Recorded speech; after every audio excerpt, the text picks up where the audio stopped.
Hi friends, welcome to my channel Sanjay academy. Today we will discuss about NCF 2005। आज हम लोग NCF को पढ़ने वाले हैं। एनसीएफ क्या होती है, कैसे इससे क्वेश्चन आते हैं, कब बनी थी, किसने बनाई थी, कितनी भाषाओं में है, क्या इसका बैकग्राउंड है, और इससे जो है सीटेट में डायरेक्ट 8 से 10 क्वेश्चन आपको देखने को मिलेंगे, क्योंकि ये स्पेशल किसी एक सब्जेक्ट में नहीं पूछी जाती है।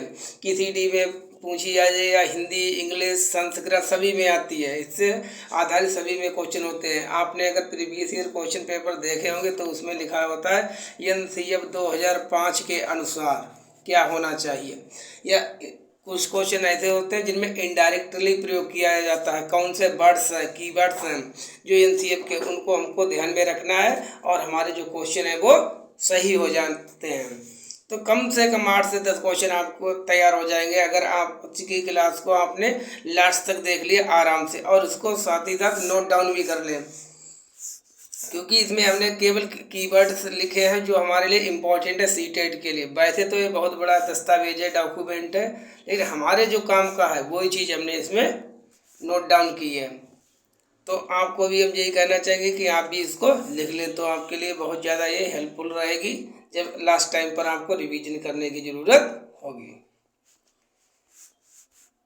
चलिए जुड़े रहिए हमारे साथ, बिल्कुल आराम से इसको समझेंगे, बहुत सरल है। चलिए let us start our class without wasting any time. देखिए एनसीएफ का मतलब होता है नेशनल क्यूरिकुलम फ्रेमवर्क 2005। 5 क्यों है? क्योंकि ये 2005 में बनी थी। एक बार तो इसकी फुल फॉर्म ही पूछ ली थी कि एनसीएफ की फुल फॉर्म क्या है। तो एनसीएफ की फुल फॉर्म क्या है आपको याद रखना है, नेशनल क्यूरिकुलम फ्रेमवर्क 2005। हिंदी में इसको कहते हैं राष्ट्रीय पाठ्यचर्या की रूपरेखा। ठीक है, अब इसका हम हल्का सा इतिहास देखेंगे। इतिहास क्या है? Historical background. यह 1993 की यशपाल समिति पर आधारित है। एक 1993 में यशपाल समिति बनी थी, एजुकेशन विदाउट बर्डन, शिक्षा बिना बोझ के। उसी से इजाद हुआ है इसका एनसीएफ का, तो उसी पर आधारित है ये एनसीएफ। इसके अध्यक्ष कौन थे? प्रोफेसर यशपाल, और इसके निर्देशक थे डॉक्टर कृष्ण कुमार। ये जैसा आपको बस बता रहे हैं, आपको बस अध्यक्ष याद रखने, प्रोफेसर यशपाल थे। ठीक है, अब एनसीएफ 2005 को बनाया किसने? जो एनसीएफ को, इसको एनसीईआरटी ने तैयार किया है। किसने? एनसीईआरटी ने। जो हमारी एनसीएफ 2005 है, इसको जो है, इसका जो अनुवाद है क्षेत्रीय भाषाओं में, वर्नाकुलर लैंग्वेज में, संविधान की 8वीं अनुसूची की सभी 22 भाषाओं में किया गया। जो इसका ट्रांसलेशन वो कितनी भाषाओं में किया? टोटल 22 लैंग्वेज में किया गया है। इसमें यह बताया कि अब बात है कि एनसीएफ में क्या है। एनसीएफ में ये बताया गया है कि बच्चों को क्या पढ़ाया जाए 1 से 12 तक। अच्छा, एनसीएफ बता दें आपको, 1 से 12 तक के बच्चों के लिए है। 1 से 12 तक के बच्चों को क्या पढ़ाया जाए, क्यों पढ़ाया जाए, उसके पीछे तर्क क्या है, और कैसे पढ़ाया जाए। इन 3 चीज़ों पर मेन फोकस है। तो आपको क्या ध्यान रखना है, एनसीएफ में क्या है, बच्चों को क्या, क्यों और कैसे सिखाया जाए या पढ़ाया जाए। तो ये तो हमने हल्का सा इसका एक हिस्टोरिकल बैकग्राउंड देख लिया, इसका इतिहास देख लिया, बस इतना ही आपको इसका इतिहास ध्यान रखना है। चलिए इसके आगे चलते हैं हम। अब जो हमारी एनसीएफ 2005 है, ये 5 मार्गदर्शक सिद्धांतों पर आधारित है। NCF 2005 is based on 5 guiding principles. 5 सिद्धांत हैं। देखिए ऐसे भी आप 5 को याद रख सकते कि 2005 में आई, तो 5 से 5 ही इसमें गाइडिंग प्रिंसिपल। अब ये 5 कौन कौन थे, इनको आप लिख लें और याद कर लें। ये तो आपको याद ही करना, एज इट इज, जैसे हैं बिल्कुल वैसे ही। क्या क्या है? पहला हमारा है ज्ञान को, जो हम बच्चे को सिखा रहे हैं, पढ़ा रहे हैं, ज्ञान को स्कूल के बाहरी जीवन से जोड़ना। मतलब बच्चे क्लासरूम में तो पढ़ रहे हैं, समझ रहे हैं, लेकिन उनको सामाजिक जीवन में उस चीज़ का मतलब पता होना चाहिए। पढ़ाई को रटंत प्रणाली से मुक्त करना। जो रोट लर्निंग होती है, रोट लर्निंग बिल्कुल याद कर लेना बिना किसी सोचे समझे, उसे ही रटना कहते हैं। तो रटंत प्रणाली से मुक्त होनी चाहिए हमारी शिक्षा। ठीक है, थर्ड पॉइंट क्या है? पाठचर्या सिलेबस पाठ पुस्तक केंद्रित ना होकर बाल केंद्रित होना चाहिए। कैसा होना चाहिए? बाल केंद्रित, चाइल्ड सेंटर्ड होना चाहिए। अब चाइल्ड सेंटर्ड क्या होता है, अगर आप इसको विस्तृत में जानना चाहते हैं तो हमने इस पर एक वीडियो बनाया है, आप उसको जाके देख सकते हैं कि what is child centred education. तो पुस्तक केंद्रित ना होकर कैसा होना चाहिए? बाल केंद्रित। चौथा हमारा प्रिंसिपल क्या है? विद्यालय में दी जाने वाली शिक्षा को विभिन्न प्रकार की गतिविधियों से जोड़ना, एक्टिविटी के माध्यम से पढ़ाया जाना चाहिए। एक्टिविटी जो हमने एनसीईआरटी की, अगर आपने बुक देखी होगी तो एनसीईआरटी की बुकों में एक्टिविटी बहुत दी रही होती है, ठीक है। तो उन्हीं एक्टिविटियों से जोड़ कर बच्चों को पढ़ाना। पांचवा हमारा क्या है? युवा शिक्षार्थियों के मन में भारतीय संविधान के लोकतांत्रिक मूल्यों को बढ़ावा देना, ताकि वे योग्य नागरिक बन सके, अच्छे नागरिक बन सके। तो ये 5 हमारे गाइडिंग प्रिंसिपल थे, जिन पर पूरी एनसीएफ 2005 150 से 200 पेज का पूरा डॉक्यूमेंट है, एनसीएफ 2005। तो ये केवल 5 ही सिद्धांतों पर आधारित है। वो सिद्धांत हमने आपको बता दिए, आप इसको नोट डाउन कर लें तो आपके लिए हेल्पफुल रहेगा, और इसको बीच बीच में रिवीजन भी करते रहें। चलिए अब आगे चलते हैं। अब एनसीएफ 2005 ने भाषा के ऊपर क्या क्या है उसके बारे में पढ़ लेते हैं। देखिए एनसीएफ 2005 के अनुसार बहुभाषावाद मल्टीलिंगुअलिज्म को बढ़ावा दिया जाना चाहिए। मल्टीलिंगुअलिज्म क्या होता है? 2 या 2 से अधिक भाषाएं जहां पढ़ाई जाती हैं या बोली जाती हैं। जो भी वर्तमान में स्कूल चल रहे हैं वो सब बहुभाषी स्कूल है, क्योंकि सभी स्कूलों में 3 ही लैंग्वेजें बोले जाती, 3 लैंग्वेजें का प्रयोग किया जाता है। देखो एक हिंदी हो गई हमारी, इंग्लिश और संस्कृत।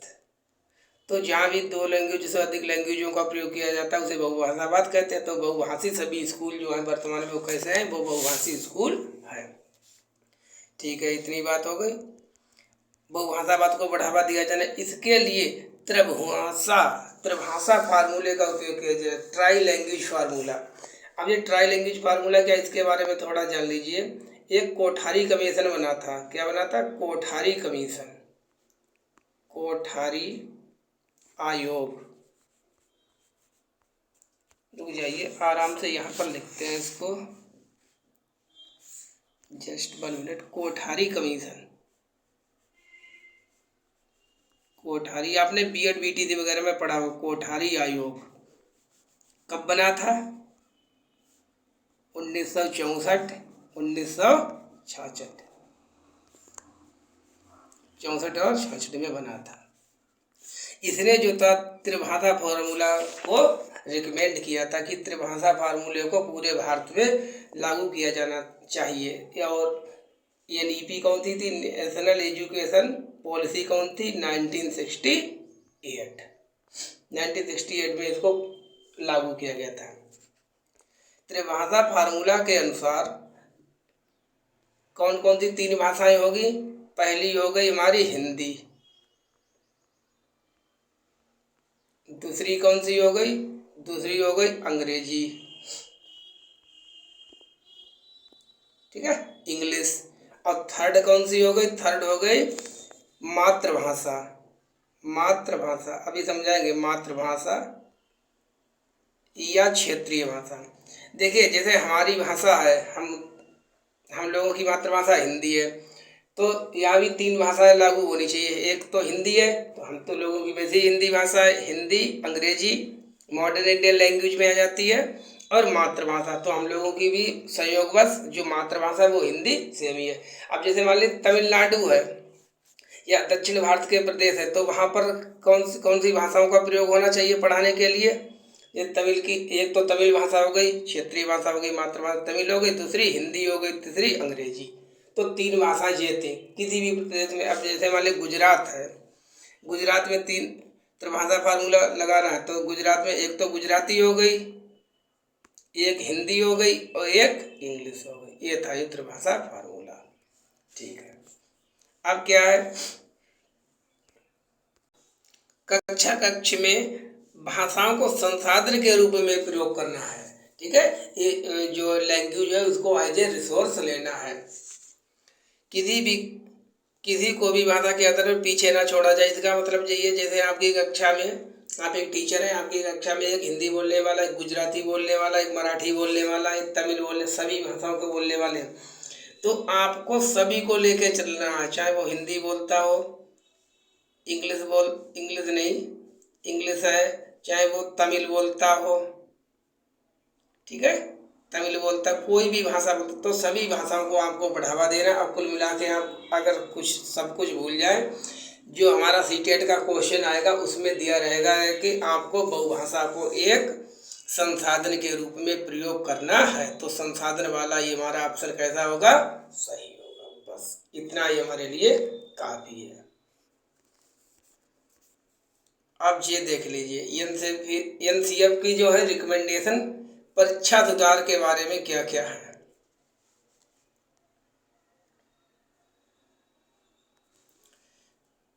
तो क्या क्या रिकमेंडेशन दी थी, इसने 4 रिकमेंडेशन दी थी। पहली है, छोटे बच्चों पर परीक्षा के तनाव को कम करने के लिए सक्रिय रूप से काम करना चाहिए। मतलब जो छोटे बच्चे हैं उनको पढ़ाया जा रहा है मेनली 1 से 5 तक, तो उन पर बहुत ज़्यादा प्रेशर ना दिया जाए, टेंशन ना हो बच्चों को, आराम से वो बच्चे पढ़ें। इसके लिए जो संस्थान है, विद्यालय है, स्कूल है, सभी को काम करना चाहिए। केवल पढ़ना है, इनको याद नहीं करना है। दूसरा क्या, केवल परीक्षा अंक ही भविष्य के एकमात्र निर्धारक नहीं है, इसे हतोत्साहित करना चाहिए। हतोत्साहित का मतलब होता है डिस्करेज करना चाहिए। बात सही है। जैसे किसी बच्चे के मान लीजिए 10th में या 12 में 99% 90% प्लस आ गए, और यहाँ पर आकर वो एक एग्ज़ाम को, छोटे से एग्ज़ाम को भी क्लियर नहीं कर पा रहा है, तो कोई इस चीज़ का मतलब नहीं है। और दूसरी तरफ एक बच्चा है जिसके हाई स्कूल और 10th में, तो हाई स्कूल इंटर में तो अगर मान लीजिए 65% मार्क्स आए, लेकिन वो पहली बार में किसी भी एग्ज़ाम को क्रैक कर जाता है, वो यूपीएससी को क्रैक कर लेता है, तो क्या वो नंबर निर्धारित करते नहीं। तो जो अंक है वो केवल हमारे जीवन को डिसाइड नहीं करते, कोई भी एक परीक्षा में हमारे नंबर हमारे जीवन की सफलता असफलता को निर्धारित नहीं करते हैं। ये था, इस पर आधारित था जो, तो इसको कैसा किया जाना है, हतोत्साहित किया जाना है। नेक्स्ट तीसरा क्या है, परीक्षा प्रणाली में लचीलापन होना चाहिए। सभी से अपेक्षा करना कि एक ही दिन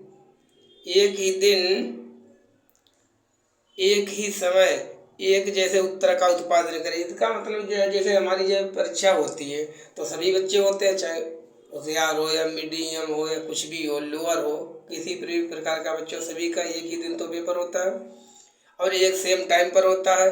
और ये नहीं सोच, मतलब एग्जामिनर को ये नहीं जांचना चाहिए कि सभी बच्चों का बिल्कुल सेम ही उत्तर हो, बिल्कुल एज इट इज लिखा होना चाहिए, नहीं, उसमें अगर थोड़ा बहुत फेरबदल हो तब भी उसको नंबर देने चाहिए कि अगर उससे रिलेटेड भी कुछ बच्चा लिखता है। इसका मतलब ये है, अगर आप बिल्कुल एक जैसा सटीक ढूंढेंगे, रटा रटाया उत्तर ही ढूंढेंगे, तो ये बच्चों की रचनात्मकता, क्रिएटिविटी को कहीं ना कहीं हैम्पर करता है, नुकसान पहुंचाता है, जिससे बच्चों की जो क्रिएटिविटी है वो कम होती है। और जो आपको बताते, जो एनसीएफ 2005 है, ये किस पर आधारित है, यहाँ पर लिख लीजिए। जो एनसीएफ 2005 है, ये जीन पियाजे के कंस्ट्रक्टिविज्म रचनावाद पर आधारित है। कंस्ट्रक्टिविज्म,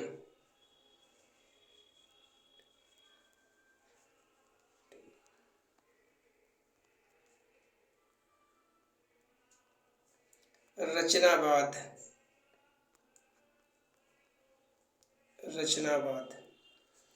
तो एनसीएफ 2005 किस पर आधारित है, जीन पियाजे के कंस्ट्रक्टिविज्म रचनावाद पर आधारित है। जीन पियाजे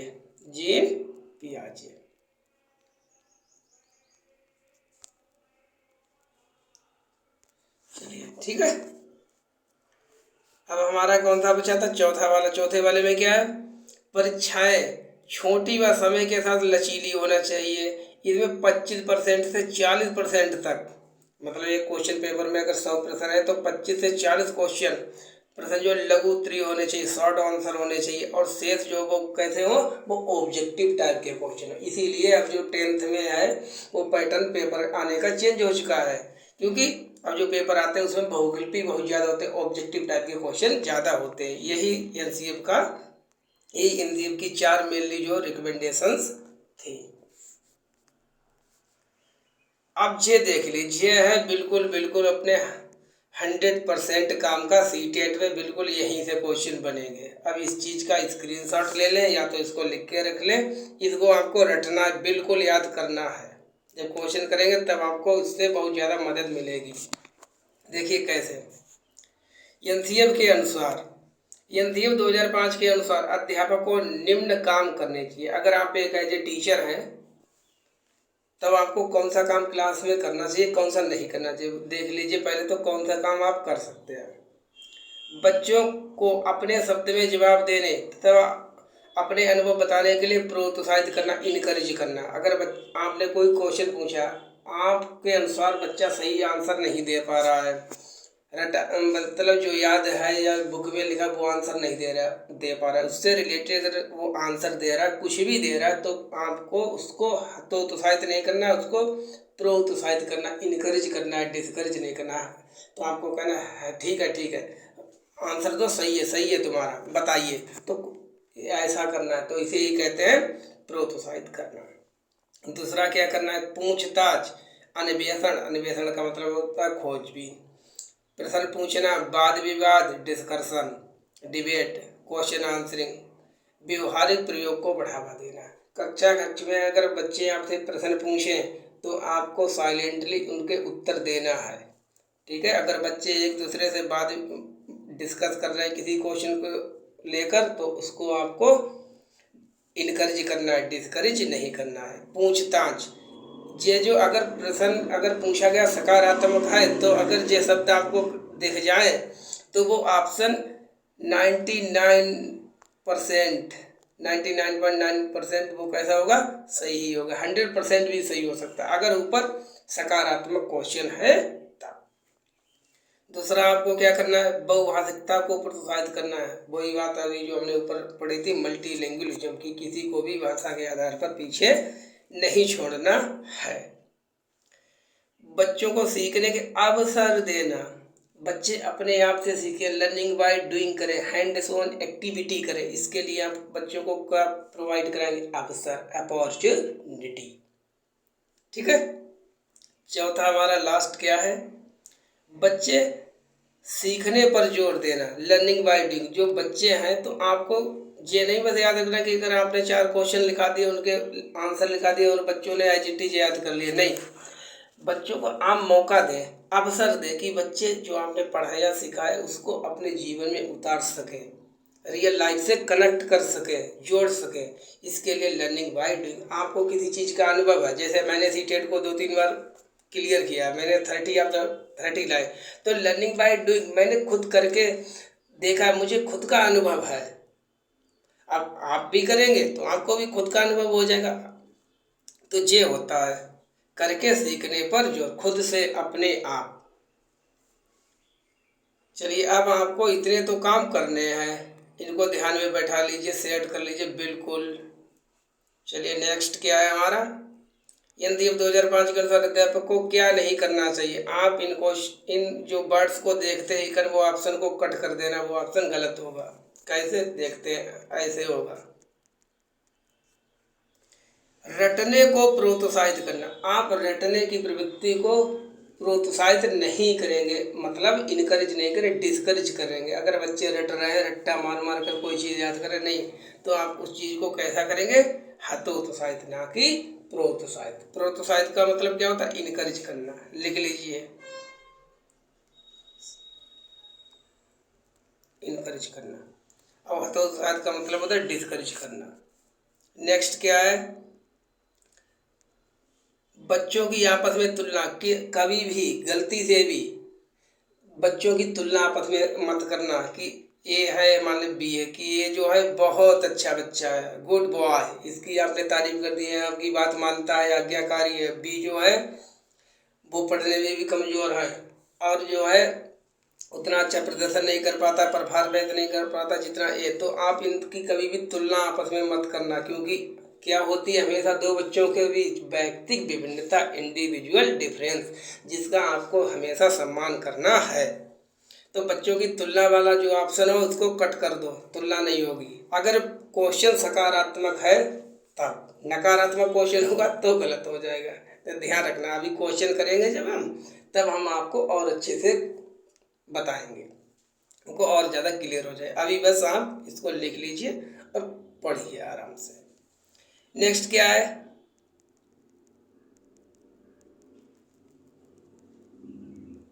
नेक्स्ट देखिए, डराना धमकाना।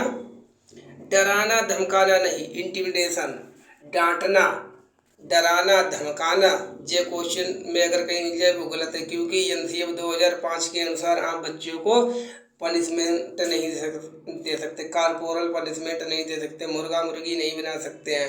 जैसे कक्षा में पहले टीचर बना देते थे कि मुर्गा बन जा, मुर्गी बन जा, नहीं, वो बिल्कुल प्रोहिबिटेड है। इसके लिए आपको सजा हो सकती है, तो ये तो आप बिल्कुल मत करें। नेक्स्ट क्या है हमारा,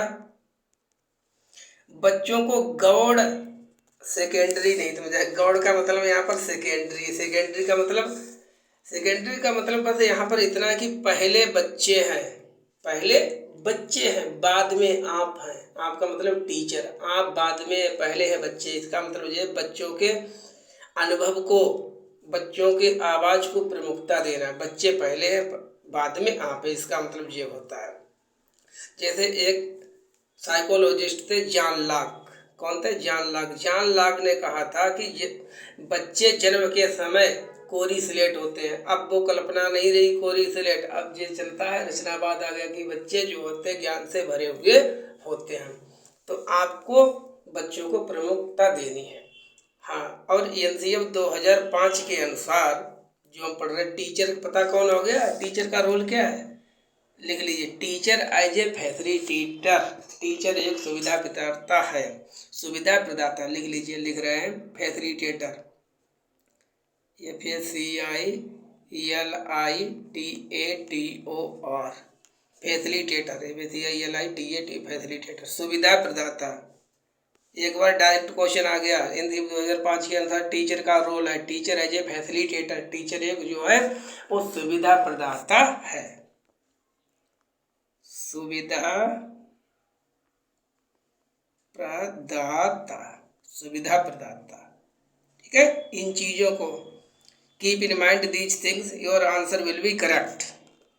अगर आप इन चीज़ों को अपने दिमाग में सटा के रखते हैं तो आपके आंसर सही होने के बहुत ज़्यादा चांस बढ़ जाएंगे। ठीक है, इस तरह से हमको क्वेश्चन को अप्रोच करना है। चलिए, आज हमने इसको कंप्लीट कर लिया एनसीएफ को।